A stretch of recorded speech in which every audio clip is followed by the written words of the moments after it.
Welcome back. Today I'm going to make a wooden box. It's going to basically become a toolbox for all my leather working tools and all the different supplies that I use when I do leather working.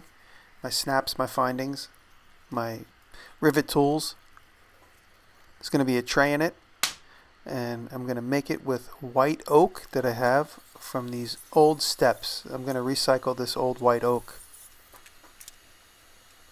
I bought a bunch of wood once, and in the pile of wood were about 20 of these steps. It's an inch thick. It's really good. It's laminated together, so each piece is a few different boards.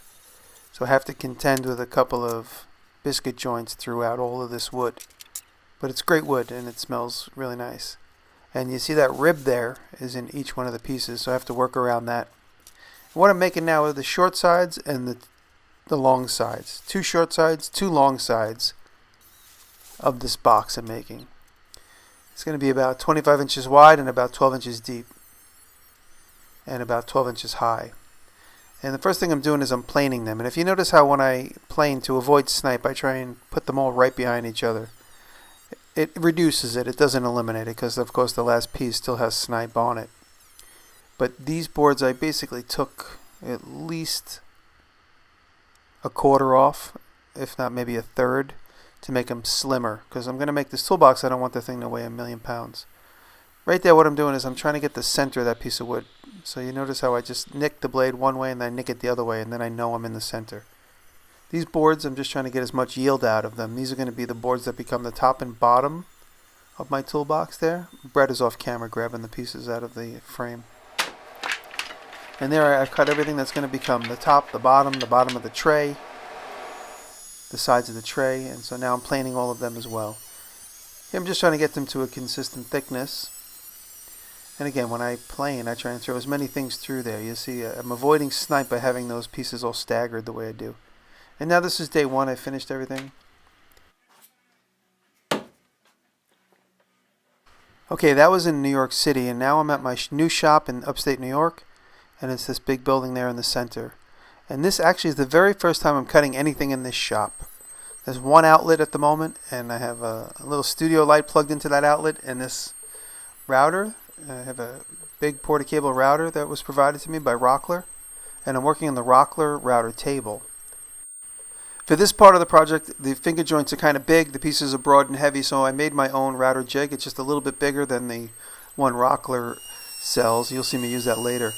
And you'll notice here that very first cut when you're doing a staggered finger joint, sometimes the first cut is just the bit itself right on the edge of the open wood. And you'll notice I'm using the screw clamp here right here, you see it? Because that piece of wood is going to get pushed around and you don't want it to push around. Now I'm resting on the peg, so I have the security of pushing it into the peg. And there you see that. And I just go over the joints a couple times just to make sure that any kind of wobble in there gets cleaned up. Same thing there. Well, there I had the use of the peg to keep me secure. And I did a lot of tests off camera with that to make sure I got it right. And here I'm using Type Bond 2. I don't like Type Bond 3. It kind of dries weird, but I like the consistency of Type Bond 2 better. And everything just taps together. I like them when they're a little bit snug. You don't want them so snug that you have to hammer them apart and you can't take them apart. You want some room for the glue. Also, if you hammer them together too tightly, you could create some cracks there in the surface. And before I clamp them together, I make extra sure that everything is square. So I'm constantly checking square. And get it all in there. And then I use a wet rag to clean up all of the glue. And here you'll see me, usually I use a shim, a wooden shim. But in this case I use a paint scraper. I put it inside of that and I get right there on the corners. Because that's always the problem. You don't know what's in there until later on you try and paint it. And you realize you still got glue in those joints. And now that's dry, and I'm just using a belt sander to cut down those joints that are sticking through. I always make the joints proud a little bit, maybe a couple of millimeters or a millimeter proud to sand them. And then you see I did a little jig there so I can get the finger joints on the short side, because it's too tall to just try and stand on its end and belt sand. It's going to wobble all over the place. So I lower the whole center of gravity by just putting those stakes of wood sticking off of the table and just resting it right on there. I've done this before. A couple of years ago I did a bunch of production whiskey boxes, a few hundred of them, and I had to do the same thing. And there you go. The finger joints all look really nice. And the box is certainly very strong. Now I'm working on the other side. Where did I go? There I am. And you know, you got to be careful not to burn. Whenever you're belt sanding, you'll see I did do some burn, but you just lighten up, you stop pushing as hard, and you just kind of go gently. And now I want to make sure that top and bottom are nice and flat. And if you're really out of whack, you could work on it with a hand plane, but I was very close. So I made this sanding board, and I usually do these sanding boards and drag over the surface with a couple of weights on top. And the weights I have there are just big old screws, or the actual nut for screws. Palm sanding everything. And there you see some of the biscuit joints that were buried in that wood. There you go. And so now I'm going to make the top, and the top is just going to be a bunch of planks planked together at about 3/8 of an inch. This box ends up being pretty hefty ultimately. And I'm just lap jointing them.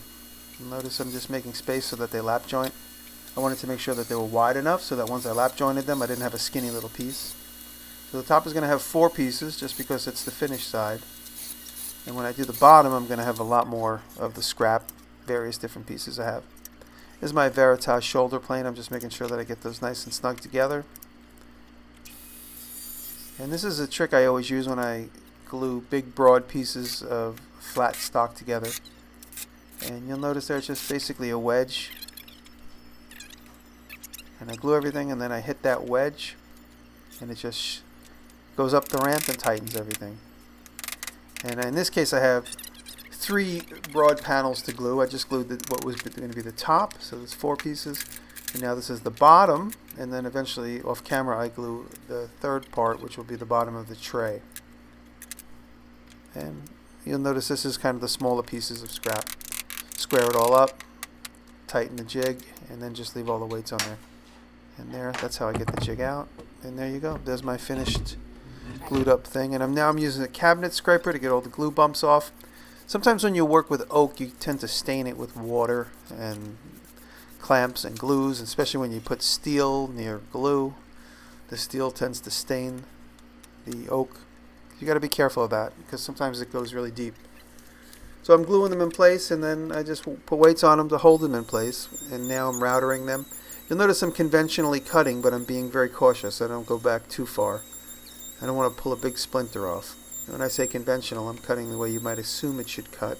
You got to be careful on your corners because you'll pull them apart. So always go to the corners first is what I do, and then I work away from the corners. And to hold the top in place for the long term, I'm going to nail it in place. I have these 1-inch nails with a little black head on them. I like them. I like the way they look. I was inspired by a lot of the old toolboxes I buy at flea markets and garage sales. I have probably 25 antique toolboxes. I just like that every single one of them was handmade by the person that carried them. And that sort of was my inspiration here. And this is just a simple box. I didn't want to get crazy like some of the other boxes I've made with big rails around the top and bumpers and stuff.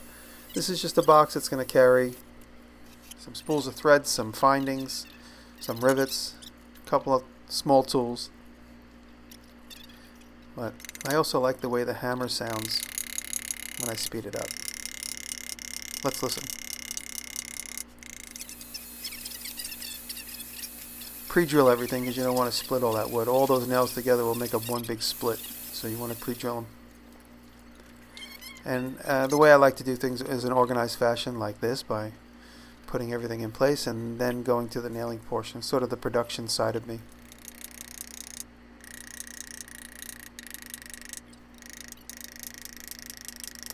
It's a lot of fun too. And there you go. And I like the look of the nails. I really like the way that looks. And now I'm going to open my box up. This is going to be the lid. I'm back up in my shop in upstate. I went back and forth between the 2 shops probably 4 times during this build. It's been a busy move. It really takes up a lot of my energy and my time. And now I'm going to cut what's going to become the sides of the tray. And that's my battery operated DeWalt 60 volt. Works great. And now here you see the smaller finger joint jig, and I use it with a 3/8 bit to make the finger joints for the tray. and that's secured to the actual Rockler table. I'm cutting it perpendicular to the table groove, whereas before I was using the actual table groove as my slider. So very versatile to have those different options.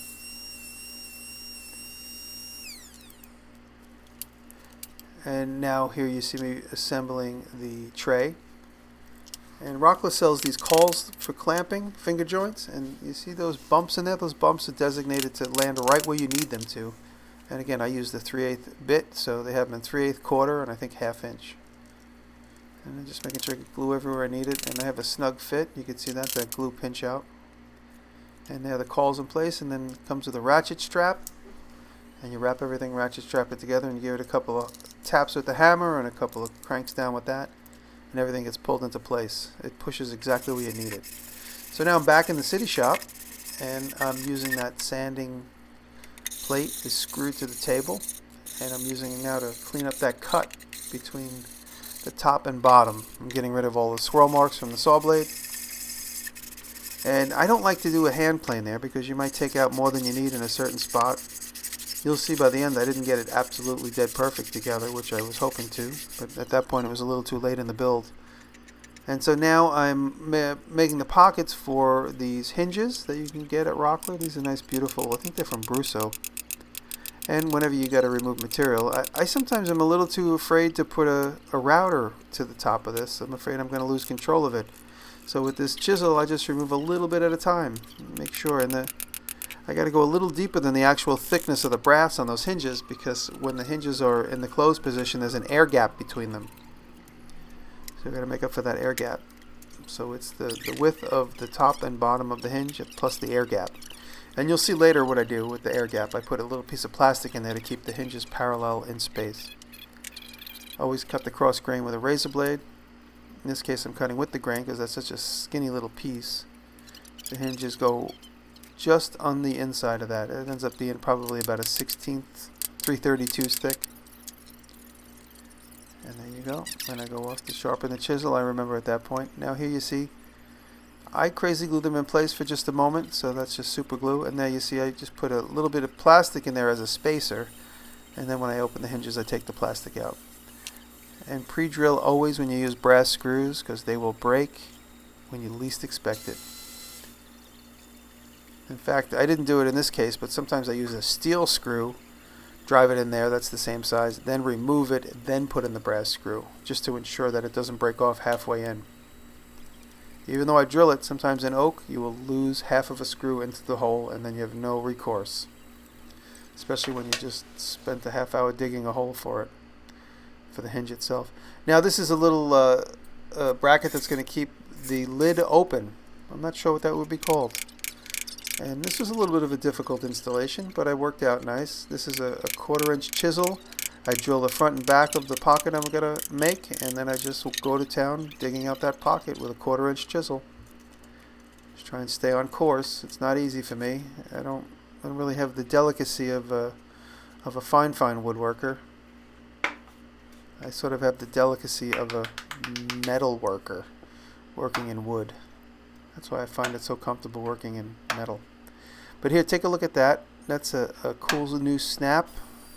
It works so beautifully. And here I'm using a plunge router, I think for the very first time in my life. With an 1/8 inch bit, I'm pocketing out for those Brusso clips.